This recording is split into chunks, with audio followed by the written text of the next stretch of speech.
No meio do Oceano Pacífico flutua uma ilha, só que ela não é de terra, é de plástico. 150 milhões de toneladas de lixo, a área como 3 Franças, e ela cresce. 10 milhões de toneladas de novo plástico caem no oceano a cada ano. Da superfície até a Fossa das Marianas, pedaços do tamanho de um grão de areia e do tamanho de uma mala. Os peixes comem isso, depois nós comemos os peixes.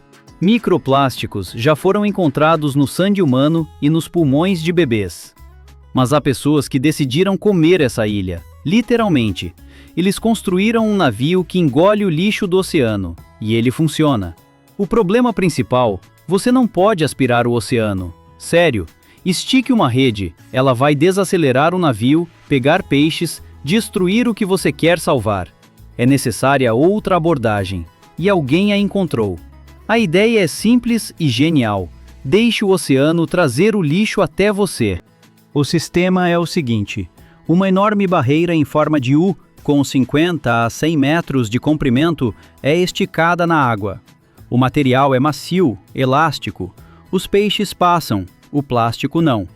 A corrente empurra a água leva o plástico direto para essa armadilha, como um funil. Pedaços grandes, garrafas, sacolas, redes de pesca, são pegos primeiro, depois os menores. Divisórias especiais deixam a água passar, mas retém partículas sólidas. Simples e elegante. O navio em si é uma fábrica flutuante. Vários convéses, cada um com sua tarefa. No inferior, o plástico é coletado. Mais acima, a linha de triagem, onde o material é separado e embalado. E bem no topo, o centro de controle com câmeras e sensores. Os operadores veem tudo em tempo real. A velocidade? De 200 a 500 kg de plástico por hora. Vamos calcular. 300 kg por hora são 7 toneladas por dia. 210 toneladas por mês. Mais de 2.500 toneladas por ano. Um único sistema. Um só. Mas há um detalhe. O navio não pode puxar milhares de toneladas. Ele vai afundar. Por isso, o plástico é coletado em contêineres herméticos a bordo. Container cheio, fechou, foi para o porto mais próximo, descarregou, voltou, e assim por diante. E agora, o que acontece com esse plástico depois?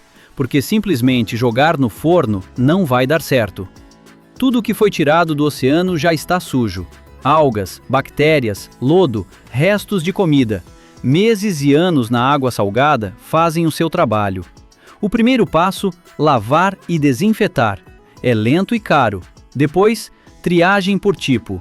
Polietileno separado, polipropileno separado, poliestireno separado. Cada um tem seu próprio ciclo de reciclagem. Uma parte vira pellets para novos produtos. Outra parte, combustível. Outra, materiais de construção. Mas eis o que é importante. O sistema pega justamente aqueles pedaços que matam os animais mais rápido. Redes de pesca nas quais tartarugas ficam presas. Sacolas que golfinhos confundem com águas vivas. Plástico grande. São milhares de pedaços pequenos nos estômagos dos animais.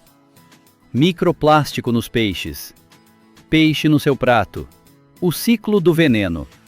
Um sistema não é suficiente. São necessários dezenas. A grande mancha de lixo do Pacífico, o mar Mediterrâneo, o litoral da Ásia, todos esses lugares gritam por socorro. Como isso funciona na prática? O sistema é colocado onde as correntes são fortes e constantes. Ele não corre atrás do plástico, fica parado e espera que a corrente faça o trabalho. Economia de combustível e energia. Alimentação. Por painéis solares. Os operadores passam por treinamento especial. Eles conhecem as correntes marítimas, diferenciam tipos de plástico de vista, sabem trabalhar em tempestades. Quando o mar está agitado, o sistema pode ser desligado e movido. Um quebra-cabeça à parte, diferenciar o plástico de outros detritos marinhos. No fundo há pedras, galhos, tufos de algas. Os sensores analisam densidade, textura, cor. A inteligência artificial foi treinada para distinguir uma garrafa de plástico de uma pedra, e faz isso melhor que o olho humano.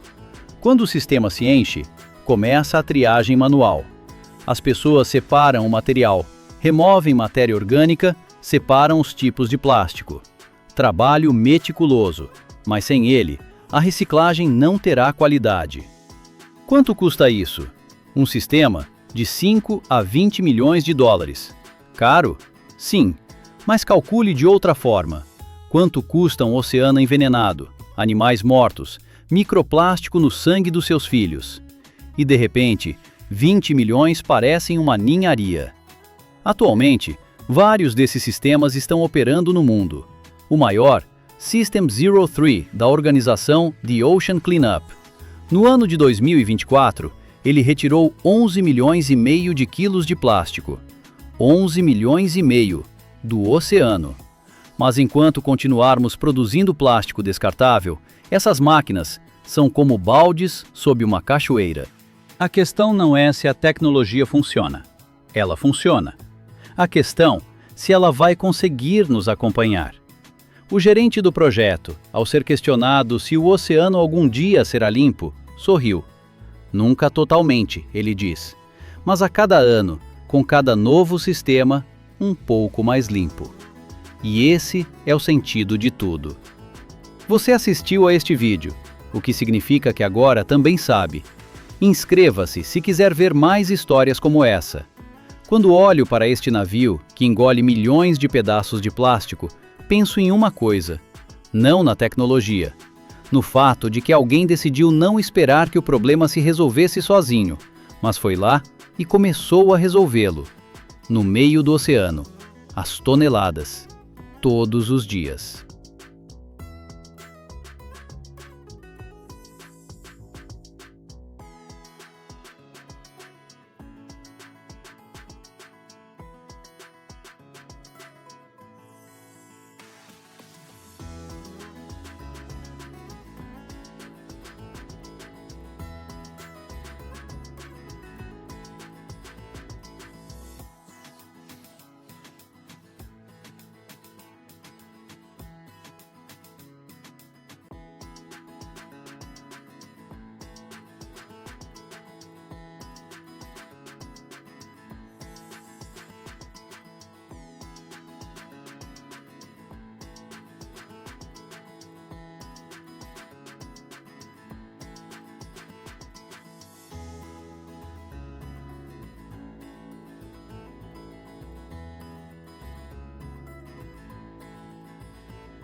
Imagine um tubo da grossura do seu braço que repousa no fundo do oceano, a uma profundidade de 300 metros, na escuridão total. Petróleo fluiu por ele por 20 anos. E agora, ele precisa ser retirado, cortado e limpo, de modo que nem mesmo moléculas de veneno permaneçam. E menos de 20 fábricas no mundo inteiro sabem como fazer isso. Estou em uma delas. Aqui, o aço é cortado a 20 mil graus, os tubos são lavados com ácido e os trabalhadores andam com trajes parecidos com roupas espaciais. É um dos trabalhos mais perigosos da indústria. E agora você verá o porquê.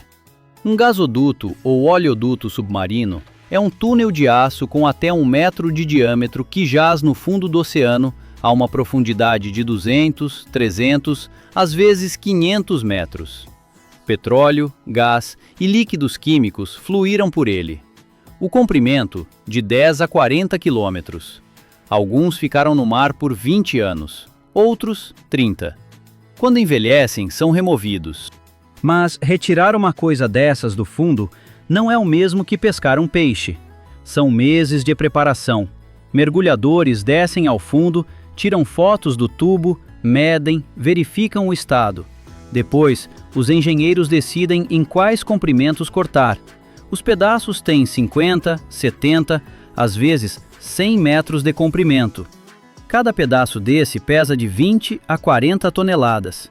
Compare, esse é o peso de 10 carros de passeio, um único pedaço de tubo. Quando o pedaço é retirado do mar, ele parece algo de um filme de terror.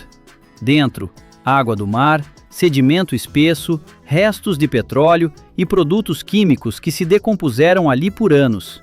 Essa mistura é tóxica, altamente inflamável, explosiva.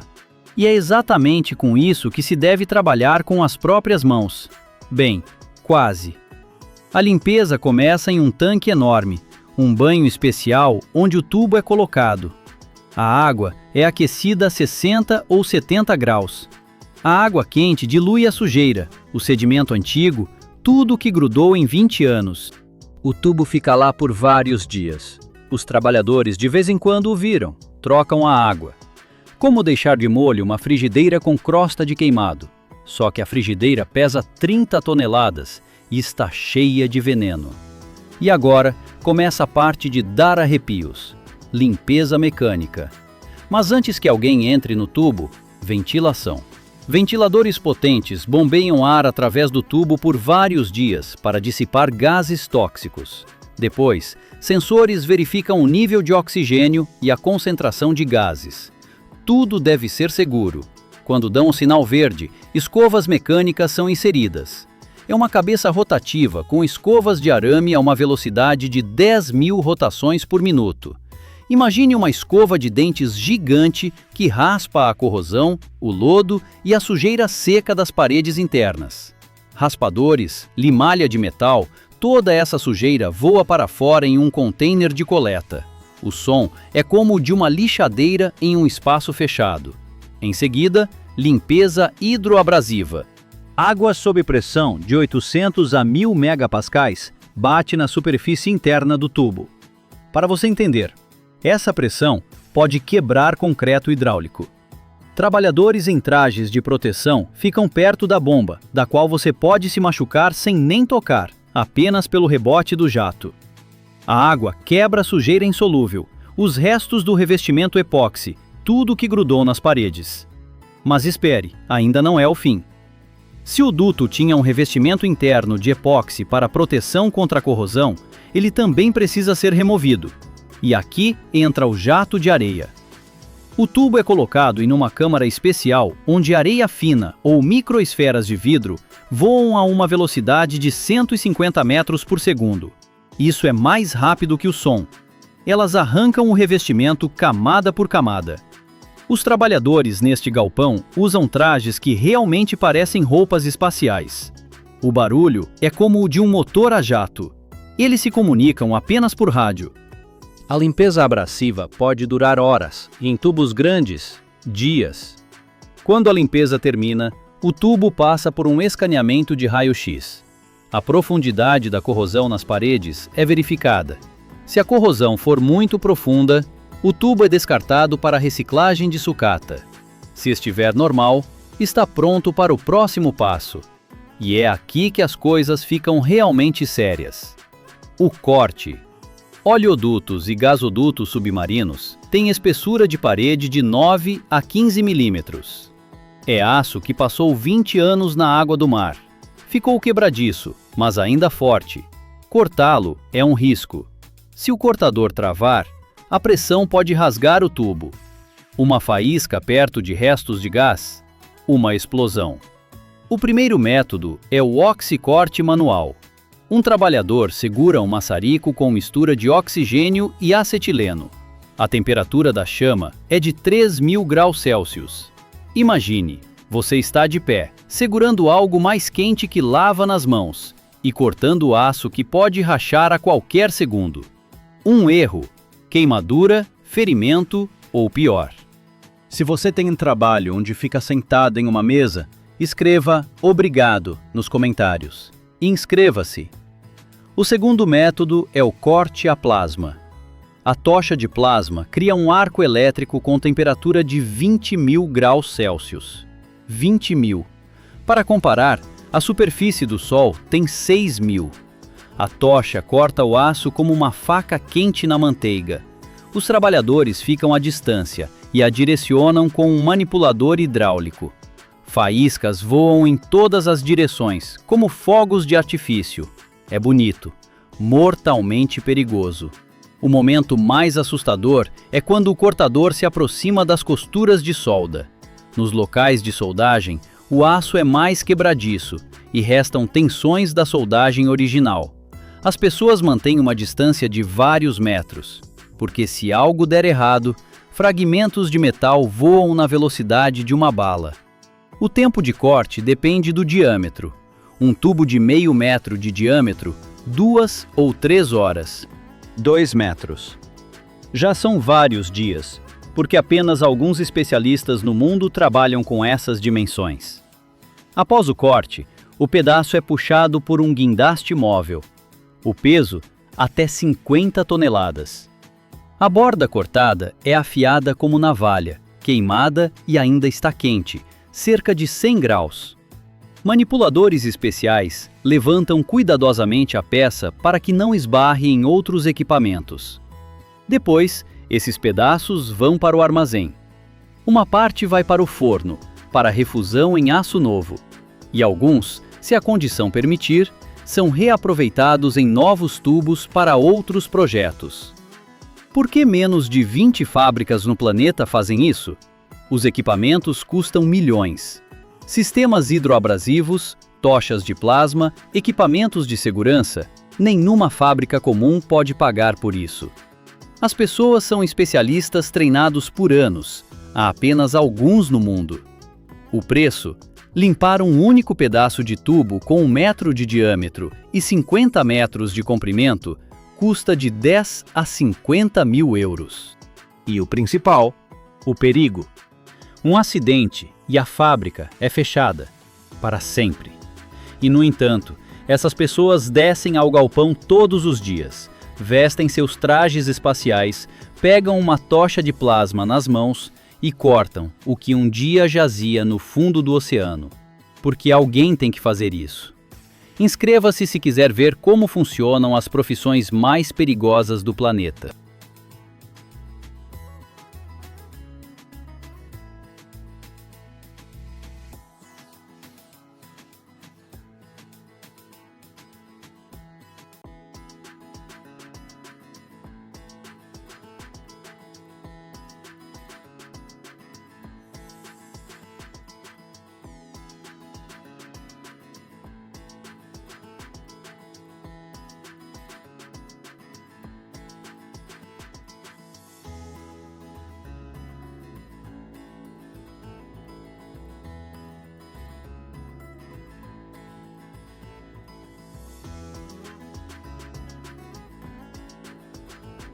Este dinossauro de ferro, da altura de um prédio de 25 andares, pesa 800 toneladas.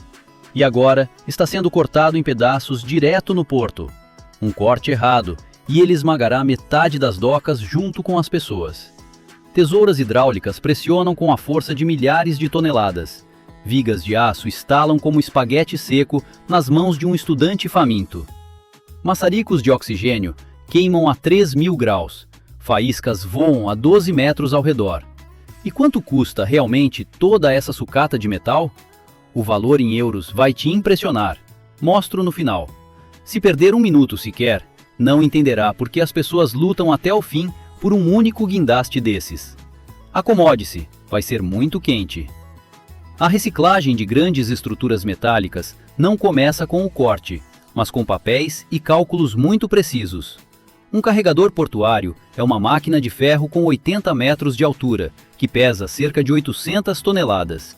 Se você simplesmente começar a cortar a perna dele, ele vai cair em um lugar totalmente diferente do que você quer e esmagar metade do porto no caminho. Portanto, a primeira coisa que os engenheiros fazem é estudar os desenhos, que podem ter 40 ou 50 anos. Eles procuram o centro de gravidade. Este é o número mais importante na nossa análise de hoje. Depois, drenam todos os fluidos técnicos do guindaste, óleo, hidráulica, restos de combustível. São centenas de litros de química que não devem ir parar no oceano ou na terra. Depois disso, começa a desmontagem do carregador portuário. E o primeiro passo aqui é a remoção dos contrapesos. São enormes blocos de concreto ou aço, cada um podendo pesar 20 ou 30 toneladas. Eles são retirados por guindastes menores, para que a estrutura principal deixe de estar tão tensionada. Agora que o guindaste está um pouco mais leve, as tesouras hidráulicas entram em cena. É um equipamento realmente incrível, montado em uma escavadeira pesando 60 ou 70 toneladas. Essas mandíbulas pressionam com uma força de 800 ou até 1000 toneladas. Se você colocar ali uma viga de aço com 15 centímetros de espessura, ela estalará como espaguete seco nas mãos de um estudante faminto. O som é como se uma pequena granada tivesse explodido por perto, e vibrações que você sente nos calcanhares através da sola das botas se espalham pelo chão. O operador da escavadeira trabalha com os joysticks com muita habilidade. Ele morde pedaços de metal e os empilha. É um processo muito ágil, porque em uma hora, uma máquina dessas pode transformar em sucata 10 ou 12 toneladas de estruturas. Mas a hidráulica não aguenta tudo. Quando chega à estrutura principal, onde a espessura do aço atinge 30 ou 40 centímetros, as tesouras desistem. E então, nós pegamos a artilharia pesada, maçaricos de oxigênio e lanças térmicas. É o corte de metal grosso com oxigênio. A temperatura da chama aqui é de cerca de 3.000 graus Celsius. Quando o jato de oxigênio puro atinge o aço incandescente, ele não apenas derrete, mas queima. As faíscas voam a 10 ou 12 metros ao redor, e o cheiro de tinta e metal quentes é tão forte que você não o confunde com nada. Trabalhadores em trajes de proteção prateados parecem alienígenas de outro planeta, mas fazem um trabalho muito terreno. Cortam os suportes principais. É um trabalho incrivelmente preciso. É preciso cortar a viga de forma que fique uma pequena trava, que depois será derrubada ou puxada por um cabo, para que a estrutura caia de forma controlada. Desmontar uma ponte em peças de reposição é um nível ainda mais complexo. Aqui entra a água. Se a ponte estiver sobre um rio, você não pode simplesmente jogar pedaços de ferro na água, porque depois será mais caro tirá-los de lá do que eles valem. Por isso, usam-se pontões gigantes e balsas. Primeiro, equipamentos sobem na ponte e retiram tudo que não é de metal: asfalto, vedações de borracha, postes de luz e fios. Depois a ponte é cortada em seções de 15 ou 20 metros. Cada seção dessa é suspensa em guindastes potentes que ficam na margem ou em outros pontões. Quando o último pedaço de metal é cortado, a seção é baixada lentamente na balsa. Muitos perguntam: e quanto dá para ganhar com isso? Vamos calcular. O valor da sucata de metais ferrosos no mercado flutua constantemente, mas em média, por uma tonelada de aço puro, pode-se obter cerca de 250 ou 300 euros. Se o nosso guindaste pesa 800 toneladas, pode-se conseguir mais de 200.000 euros só pelo metal. Mas não se esqueça dos custos. O aluguel de uma escavadeira enorme custa 1.000 euros por dia, oxigênio e gás, mais alguns milhares. E o salário da equipe de especialistas e a logística comem a maior parte do lucro. No entanto, se você sabe como cortar pontes velhas corretamente para sucata, continua sendo um negócio muito lucrativo. O principal é separar o metal corretamente. A triagem é uma missão à parte. No canteiro, sempre há pilhas diferentes. Em uma, sucata pesada, são vigas grossas e perfis em U. Eles são os mais caros. Em outra, sucata leve, são chapas de revestimento, tubos e todo tipo de miudezas. Os metais não ferrosos são empilhados separadamente. Nos portos, nos guindastes, há muito cobre. São cabos e enrolamentos de motores elétricos. O cobre custa 6 ou 7 vezes mais que o aço, por isso há uma verdadeira luta por ele. Também encontram frequentemente latão nos rolamentos e alumínio em elementos decorativos. Trabalhadores com ímãs e analisadores de metal andam entre as pilhas de ferro, verificando cada pedaço. Se você acidentalmente jogar um pedaço de ferro fundido na pilha com o aço, na fábrica não vão fazer carinho na sua cabeça por isso, porque estraga a qualidade da nova fundição. É interessante observar como funciona a enorme sucata na etapa final. Quando todas as peças estão cortadas em pedaços com cerca de 1,5 metro de comprimento, elas são carregadas em carretas ou vagões de trem. Um caminhão comum pode carregar 24 toneladas de ferro, ou seja, para transportar um único guindaste portuário nosso, serão necessárias mais de 30 viagens. É uma enorme operação logística que dura semanas. Depois, esse ferro vai para a usina metalúrgica. Lá, o jogam no forno, onde a temperatura chega a 1.600 graus. Algumas horas depois, a antiga ponte se torna um líquido de fogo fluido, do qual depois farão vergalhões para novas casas ou peças para máquinas modernas. A propósito, sobre segurança. Aqui é a religião número 1. No canteiro, você não verá ninguém sem capacete, óculos e calçados especiais com biqueira de aço. Se até um pequeno pedaço de ferro pesando 10 quilos cair no seu pé, sem essas botas, você vai ficar sem os dedos. Além disso, todas as áreas de corte são cercadas, porque as faíscas do maçarico de oxigênio podem facilmente queimar roupas ou causar um incêndio. Pessoas especiais vigiam constantemente para que ninguém fique sob a viga que estão prestes a cortar. Parece um pouco chato no papel, mas na vida real, isso salva almas e corpos todos os dias. Obrigado por percorrerem esse caminho comigo. Curtam se quiserem ver mais análises como essa em grandes instalações industriais. Inscrevam-se no canal para não perderem nosso próximo vídeo. Iremos ao lugar onde fundem esse mesmo aço e veremos o processo por dentro. Vai ser quente, prometo!